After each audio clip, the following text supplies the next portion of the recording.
तुम्ही पाहत आहात MCN न्यूज मराठी। अकोल्याच्या धार्मिक इतिहासात रविवार जुलै रोजी एक ऐतिहासिक क्षण नोंदवला गेला। आंतरराष्ट्रीय कृष्ण भवनामृत संघ इस्कॉन अकोला यांच्या वतीने प्रथमच भगवान श्री जगन्नाथजींची भव्य रथयात्रा मोठ्या भक्तिभावाने आणि उत्साहात काढण्यात आली। पुरी येथील जागतिक प्रसिद्ध रथयात्रेच्या धर्तीवर आयोजित करण्यात आलेल्या या सोहळ्यात हजारो भाविकांनी उत्स्फूर्त सहभाग नोंदवला।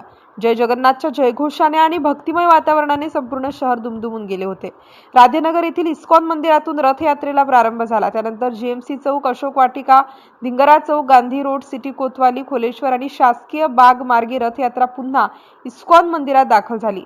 मार्गभर विविध ठिकाणी भाविकांनी पुष्पवृष्टी करून भगवान श्री जगन्नाथांचे दर्शन घेत रथयात्रेचे उत्साहात स्वागत केले।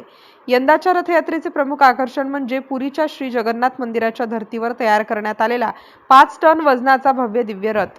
सुमारे 31 फूट उंच कापडी शिखर असलेल्या या रथात शहरातील वीज वाहिन्यांचा विचार करून विशेष हायड्रॉलिक यंत्रणा बसवण्यात आली होती। त्यामुळे आवश्यकतेनुसार रथाचे शिखर वर खाली करता येत असल्याने संपूर्ण रथयात्रा सुरक्षित आणि सुरळीत पार पडली। रथयात्रेनंतर इस्कॉन मंदिर परिसरात महाप्रसादाचे आयोजन करण्यात आले। मोठ्या संख्येने भाविकांनी महाप्रसादाचा लाभ घेतला। श्रद्धा, भक्ती, शिस्त आणि सांस्कृतिक वैभवाचा सुंदर संगम ठरलेली ही रथयात्रा अकोल्याच्या धार्मिक इतिहासातील एक अविस्मरणीय पर्व ठरली। MCN न्यूज मराठी करिता मोहम्मद जुनेद, अकोला।